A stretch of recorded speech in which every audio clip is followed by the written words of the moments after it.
네, 안녕하세요, 여러분. 제가 지금 목감기가 걸려가지고 목소리가 좀 좋지 않은데, 그래도 여러분들한테 유튜브를 좀 빨리 올려야 될 것 같아서 제가 이런 목소리를 하고도 유튜브를 찍으려고 합니다.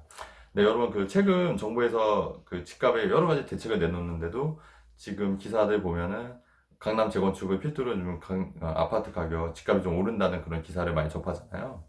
그래서 여러분 이상하지 않으세요? 자꾸 정부에서는 정책을 내놓는데 왜 집값은 오를까요? 안 잡히고. 그 이유에 대해서 제가 좀 얘기를 좀 하려고 합니다. 물론 제 의견이 뭐 전적으로 맞다는 얘기는 아니고, 한번, 저는 이렇게 얘기를 하는데, 여러분들 생각 어떠신지, 또 제 의견과 좀 반대되는 의견도 어떻게 생각하시는지, 한번 다각적으로 생각하는 시간을 좀 가져볼 수 있으면 좋겠습니다. 전적으로 제 의견이 뭐 옳거나 맞다는 얘기는 아닙니다, 여러분. 다만 여러분들한테 좀 다양한 시각을 좀 제시하고, 다양한 시각 속에서 여러분들이, 어, 올바른 선택을 할 수 있도록 도움이 될 수 있다면 저는 그걸로 족하다고 생각합니다. 네, 우선은 정부 정책에도 불구하고 집값이 계속 오르는 이유에 대해서 말씀을 드리면, 사실은 지금 정부 정책의 핵심 설계자분들이 사실 2004년 노무현 정부 때도 정부 정책, 부동산 정책에 설계하셨던 분들이 사실 그대로 이제 오셔서 설계를 하는 거예요. 근데 사실은 2004년도 노무현 정부 때도 사실 집값을 잡겠다고 했지만 오히려 집값이 많이 상승했거든요. 그 이유를 여러 가지 이유가 있겠지만 저는 정부 정책이 약간 실패했지 않을까 싶습니다. 뭐냐면 정부 정책, 부동산 정책은 사실 부동산 가격을 이렇게 누르다 보면 제 생각은 용수철처럼 어느 순간에 더 비이성적으로 더 오를 수 있다는 그런 견해를 좀 갖고 있거든요. 하지만 정부의 정책은 대부분 부동산을 이게 누르는 정책이잖아요. 규제를 통하면 이게 풍선 효과도 일어날 수 있고 오히려 역작용으로 오히려 갑자기 급등하는 그런 효과가 있는데, 정부에서는 자꾸 이제 부동산을 누르는 정책을 쓰고 있다. 그 대표적인 게 뭐냐면 여러분, 양도세 중과입니다. 양도세 중과. 지금 조정지역 같은 경우에는 2주택 같은 경우에는 10%, 그 다음에 3주택은 20%의 이제 양도세 중과가 되는데요.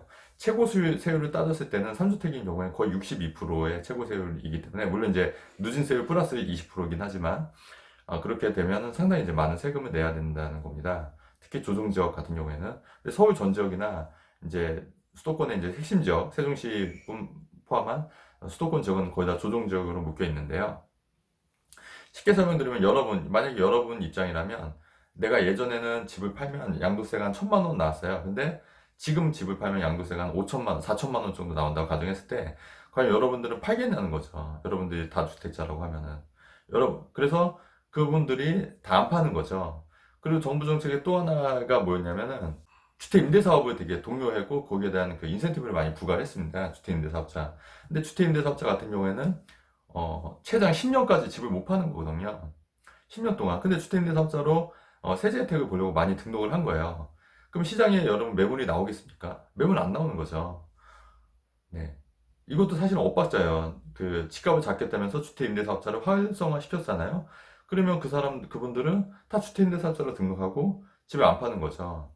양도세를 중과하면 사람들이 집을 팔고 싶어도 집을 안 파는 거고, 차라리 그거를 다 증여를 하는 거예요. 그래서 요즘 증여가 많이 늘어났다는 기사 많이 보시죠? 심지어 정치인들도 대부분 이제 증여를 많이 하지 않습니까? 앞으로 증여는 더 늘어날 거다. 그리고 여러분 생각해 보세요. 강남 집값을 잡겠다면서 3기 신도시는 어디다 했죠? 다 수도권에 한 거잖아요. 강남 집값이 오른 이유는 더 이상 강남에 공급을 할 수 있는 거는 없다. 왜냐면은 3기 신도시도 다 수도권이잖아요. 예. 특히 강남 재건축은 재건축 초과 이익 환수라든가, 그 다음에 또 여러 가지 규정으로 인해서 재건축을 못하게 지금 막고 있어요. 허가를 안 내주는 거예요.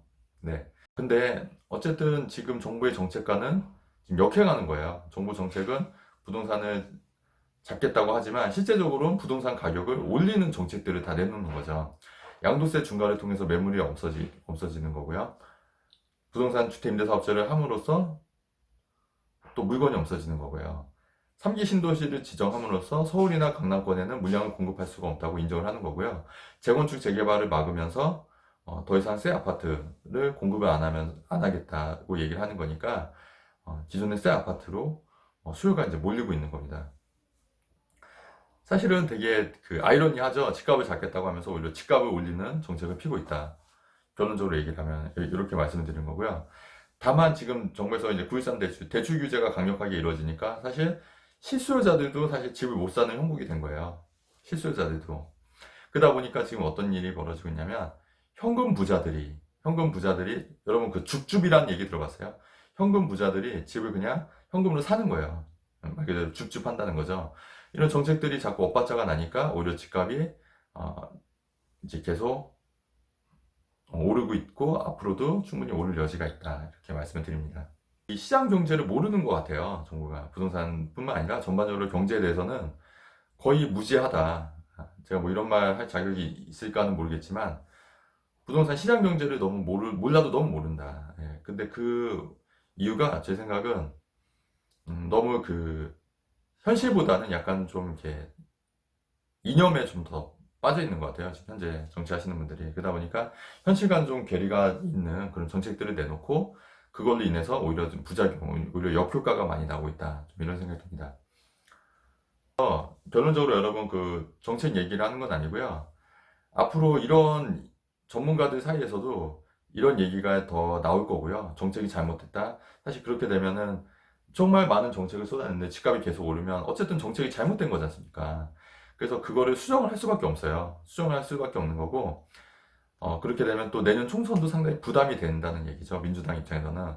그렇기 때문에 그래서 정책을 수정할 수밖에 없다. 저는 개인적으로 그렇게 생각하는데, 그 정책에 따라서도, 그 수정된 정책에 따라서, 오히려 그 수정된 정책에 따라서 집값이 잡힐 수도 있겠다. 저는 개인적으로는 좀 오히려 역으로 그렇게 생각합니다. 오히려 규제를 통해서 집값을 잡는 것보다, 뭔가 이렇게 물 흐르듯이 자연스럽게 시장 경제에 맡기면 집값은 집값은 시장 경제에 맡기면 오히려 그게 더 잡힐 수 있다고 저는 생각을 합니다.